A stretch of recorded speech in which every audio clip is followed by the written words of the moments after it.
Welcome back students. Let's start with the second chapter that is Principles of Management. ये थोड़ा boring chapter है लेकिन मैं पूरी कोशिश करूंगी कि आप लोगों के लिए मैं उसको बहुत इंटरेस्टिंग बना सकूं जिससे कि आप पढ़ने में थोड़ा इंटरेस्ट लगाओ। अब स्टार्ट करते हैं प्रिंसिपल्स ऑफ मैनेजमेंट से कि प्रिंसिपल्स ऑफ मैनेजमेंट होते क्या। वो सिर्फ और सिर्फ गाइडलाइंस होती हैं डिसीजन लेने के लिए। Principles of management are general guidelines and broad for the managerial decision making and behavior. ये हमारी बिजनेस मैनेजमेंट के अकॉर्डिंग डेफिनेशन थी। आपको सिर्फ इतना याद रखना है कि प्रिंसिपल्स ऑफ मैनेजमेंट क्या होती हैं, जनरल गाइडलाइंस। अगर हम देसी भाषा में बोलना चाहे तो एडवाइस देते हैं ना किसी को कि माननी है मानो, नहीं माननी मत मानो, तुम्हारी मर्जी, वही होती है ये principles of management. They are just the guidelines कि आपको माननी है तो मान लीजिए, नहीं माननी तो आपकी मर्जी है, वही चीज थी। अब हमने इसके नेचर के बारे में पढ़ना है कि इसका नेचर होता कैसे है। जैसे हमने मैनेजमेंट वर्ड को, उसके नेचर को 3 चीजों से डिवाइड किया था, ऐसी प्रिंसिपल्स ऑफ मैनेजमेंट को हमने 3 चीजों से डिवाइड किया। पहला है प्रिंसिपल ऑफ साइंस, दूसरा है टेक्निक्स ऑफ मैनेजमेंट और लास्ट है वैल्यूज। प्रिंसिपल्स ऑफ साइंस जैसे कि एक बहुत फेमस न्यूटन का लॉ है कि अगर एप्पल गिरा है तो वो ग्रेविटेशनल फोर्स की वजह से गिरा है। लेकिन प्रिंसिपल ऑफ मैनेजमेंट जो होते हैं वो बिल्कुल भी रिजिड नहीं होते हैं, वो फ्लेक्सिबल होते हैं और वो ह्यूमन बिहेवियर पे डिपेंडेंट होते हैं कि जैसे जैसे पर्सन का ओपिनियन है, व्यू पॉइंट है, वैसे जैसे वो रिएक्ट करेगा या वैसे वैसे वो डिसीजन लेगा उस पर्टिकुलर सिचुएशन में। टेक्निक्स ऑफ मैनेजमेंट का मतलब होता है मेथड्स आपके किसी चीज को करने के लिए जो आप यूज करते हो। जैसे कि हमने यहाँ पे पढ़ा होता है पीस रेट सिस्टम होता है रेम्यूनरेशन देने का वर्कर्स को। अब वो पीस रेट सिस्टम क्या होता है, उसमें ऐसा होता है कि जितने पीस आप प्रोड्यूस करोगे या आप मैन्युफैक्चर करोगे आपको उस अकॉर्डिंग आपकी सैलरी मिलती है। वही क्या हो गए, वो मेथड्स हो गए चार्ज करने के कि आप कैसे रेम्यूनरेशन चार्ज करना चाहते हो। और प्रिंसिपल्स ऑफ मेथड क्या हो गए, इस मेथड्स के एप्लीकेशन। ठीक है, फिर आता है वर्ड वैल्यू। अगर हम देखे जाए वैल्यू क्या होता है, संस्कार हमारे या हमारे अपने प्रिंसिपल्स जो हम फॉलो करते हो, जैसे कि सच बोलना है, सो कॉल्ड हम सच बोलते हैं अपनी लाइफ में। और उसके बाद हमारे पास और किस एग्जांपल्स आ सकते हैं कि हम किस तरीके से बिहेव करते हैं। तो ये सारी चीजें क्या होती है, हमारी वैल्यूज होती हैं। लेकिन प्रिंसिपल्स ऑफ मैनेजमेंट जो होते हैं वो वैल्यू से बहुत थिन लाइन डिफरेंस होता है कि वो सिर्फ और सिर्फ एडवाइसेस होती हैं, आपको फॉलो करनी है नहीं आपकी मर्जी है। लेकिन वैल्यूज आप जनरली एक्सेप्ट करते हो, जैसे कि ऑनेस्टी हो गई, जैसे कि आप जस्टिस लोगे या आप एक सही के लिए सही का साथ दोगे, कभी किसी को बुरा नहीं बोलोगे, बुरा नहीं सुनोगे, महात्मा गांधी के 3 बंधन एटसेट्रा, बहुत सारे एग्जाम्पल्स हैं हमारे पास। तो ये था हमारा नेचर ऑफ मैनेजमेंट कि या तो वो प्योर साइंस से मिलता जुलता है, जो कि नहीं है, क्योंकि प्योर साइंस जो होते हैं वो रिजिड होते हैं, लेकिन प्रिंसिपल्स ऑफ मैनेजमेंट फ्लेक्सिबल होते हैं। टेक्निक्स ऑफ मैनेजमेंट में ये होता है कि जो मेथड्स हैं आपके उसको अप्लाई करने का होता है प्रिंसिपल्स ऑफ मैनेजमेंट। तीसरा वैल्यूज, जो एक सोसाइटी फॉर्म करती है प्रिंसिपल्स फॉलो करने के लिए, वो आपके वैल्यूज होते हैं। प्रिंसिपल्स ऑफ मैनेजमेंट सिर्फ और सिर्फ आपकी जनरल गाइडलाइंस होती हैं।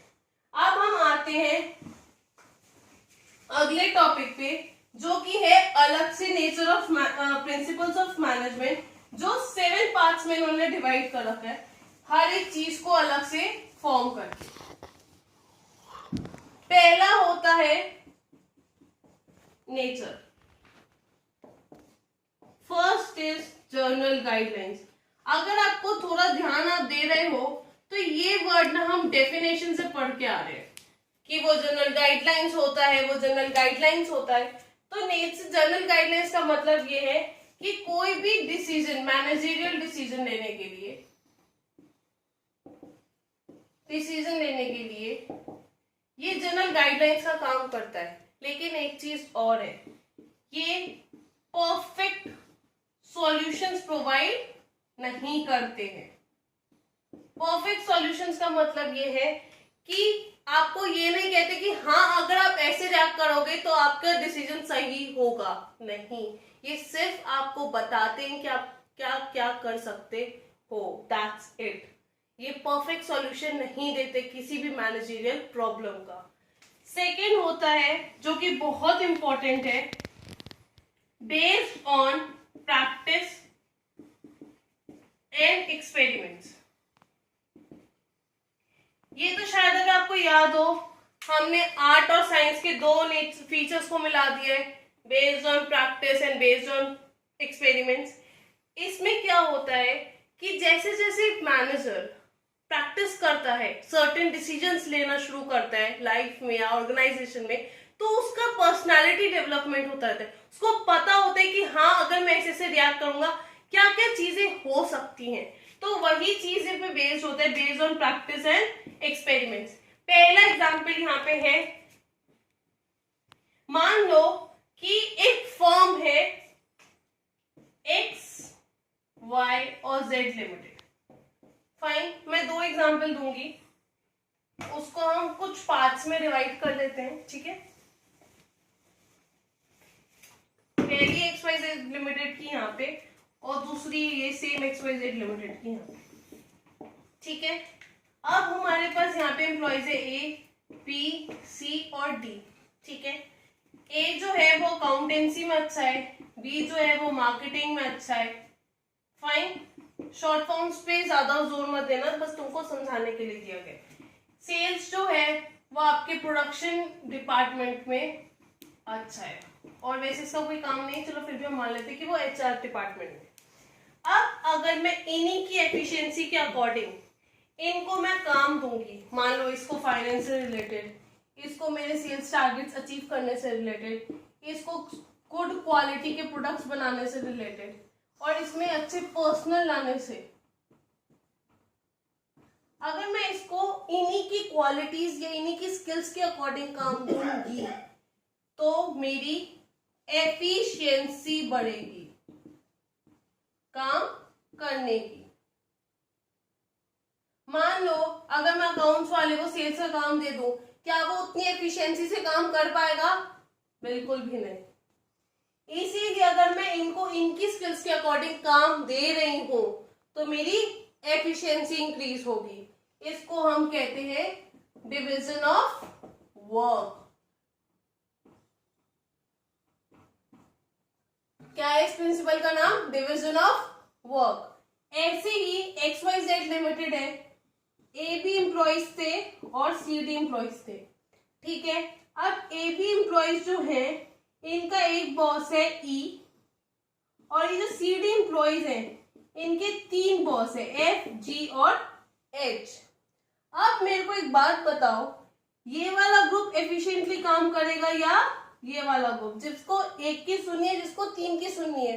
ऑब्वियसली बात है जिसको एक की सुननी है, एक ही पॉइंट ऑफ व्यू जुड़ा हुआ है, एक ही माइंडसेट है, तो इजीली डिसीजन ले पाएंगे, इजीली काम कर पाएंगे। लेकिन यहाँ पे सिर्फ मेस होगा और कुछ नहीं। यहाँ पे प्रिंसिपल लगता है यूनिटी ऑफ कमांड का, जो कि ये कहता है कि हर एक सबऑर्डिनेट का एक ही बॉस होगा। That's unity of command. Fine. अब नेक्स्ट है हमारा कंटिंजेंट। इसका मतलब होता है डिपेंडेंट, और ये डिपेंडेंट किस पे होता है? सिचुएशंस पे। जैसे सिचुएशंस अराइज होती हैं वैसे वैसे प्रिंसिपल्स ऑफ मैनेजमेंट को मोल्ड कर दिया जाता है। मोल्ड मतलब अमेंड कर दिया जाता है, या हम ये कह सकते हैं कि कुछ चेंजेस, सर्टेन चेंजेस कर दिए जाते हैं। अब डिपेंडेंट, क्योंकि हमें ये चीज पता है कि हमारी रियल लाइफ सिचुएशंस बहुत ज्यादा अलग होती है as compare to our imagination story, या फिर इमेजिनेशन कोई हम एग्जाम्पल ले रहे हो। एक इसमें जो प्रिंसिपल का एग्जाम्पल है वो है principle of fair and just remuneration. जो कि बहुत ही रेयरली अप्लाई होता है हमारी ऑर्गेनाइजेशन में। अब फेयर एंड जस्ट रेम्यूनरेशन कहता क्या है? इट सेज दैट कि जितनी कैपेसिटी है ऑर्गेनाइजेशन की, यानी कि पेइंग कैपेसिटी ऑर्गेनाइजेशन की, प्लस जितना वो एम्प्लॉय डिजर्व करता है अपने एफर्ट्स के लिए, उतना ही ऑर्गेनाइजेशन को उसको पे करना चाहिए। लेकिन आपको लगता है कि आज की ऑर्गेनाइजेशन ऐसा सोचती हो? मान लो अगर मैं कोई कंपनी चला रही हूँ तो मैं क्या चाहूंगी कि स्किल्ड से स्किल्ड बंदा मेरी कंपनी में आए, लेकिन सैलरी थोड़ी कम रखे। क्यों? क्योंकि मेरे को अपने लिए प्रॉफिट्स भी चाहिए। लेकिन principle of fair and just remuneration बोलता है कि जितनी पेइंग कैपेसिटी है ऑर्गेनाइजेशन की और जितना वो एम्प्लॉय डिजर्व करता है, उतना उसको पेमेंट मिलना चाहिए। ये था कंटीजेंट। फिर चौथा है हमारा फ्लेक्सिबल। फ्लेक्सिबिलिटी का मतलब तो हमें सबको पता है, जो इजीली चेंज हो जाए वही फ्लेक्सिबल होते हैं principles of management. They are not rigid because they depend on behaviour, human behaviour basically. और यहाँ पे जो प्रिंसिपल लगता है वो डिवीजन ऑफ वर्क का ही लगता है। जैसे कि हम उनकी स्किल्स या उनकी एफिशिएंसी के अकॉर्डिंग हम उनको काम दे रहे हैं, तो हमारी ही ऑर्गेनाइजेशन की एफिशिएंसी अल्टीमेटली इंक्रीज हो रही है। फ्लेक्सिबिलिटी। फिर फिफ्थ पॉइंट आता है behaviour. That means dependence on human behaviour. जैसे जैसे हर एक बंदे को समझ आ रही है सिचुएशन, वो उसी अकॉर्डिंग रिएक्ट करेगा, वो उसी अकॉर्डिंग डिसीजन लेगा, तो वो होता है बिहेवियर। फिर हमारा सिक्स्थ पॉइंट है यूनिवर्सल एप्लीकेबल। यूनिवर्सल एप्लीकेबल का मतलब होता है, अब हमने एक चीज पढ़ी थी, उसके मतलब से पहले एक चीज बता दूं। हमने एक चीज पढ़ी थी, अगर आपको याद हो फर्स्ट चैप्टर में, वो था यूनिवर्सली वैलिड। हमारे साइंस का एक फीचर था जो हमने कहा था कि मैनेजमेंट यूनिवर्सली वैलिड नहीं होता है। तो it's not universally valid but it is universally applicable. That means कि जितनी भी ऑर्गेनाइजेशंस हैं, जितने भी लेवल्स हैं, वहां पे मैनेजमेंट की जरूरत पड़ती है एट ऑल टाइम, मतलब हर वक्त। यानी कि प्रिंसिपल ऑफ मैनेजमेंट में वो ऑल परवेसिव वाला फीचर यूज होता है। अब हमारा लास्ट नेचर है cause and effect relationship. Cause and effect relationship का मतलब क्या होता है कि अगर हम ऐसा करेंगे तो भाई ऐसा होगा, बेसिकली देसी भाषा में। एक हो गया कॉज कि आप इस सिचुएशन में ऐसा करोगे, जो उसका रिजल्ट है उसको हम कहते हैं effect.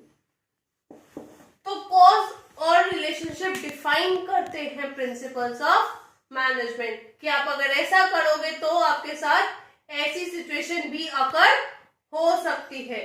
That's all for today. अब जो हमारे टॉपिक्स रह गए हैं वो इम्पोर्टेंस ऑफ मैनेजमेंट रह गए, और जो दो महान पुरुषों ने हमें 18 प्रिंसिपल्स दिए वो पढ़ने। उसके बाद उन दोनों का डिफरेंस पढ़ना है कि दोनों के प्रिंसिपल्स में एक्चुअली डिफरेंस था क्या। यही इतने ही टॉपिक है। Thanks for watching. Do subscribe, like and share the video as much as you can. Thank you.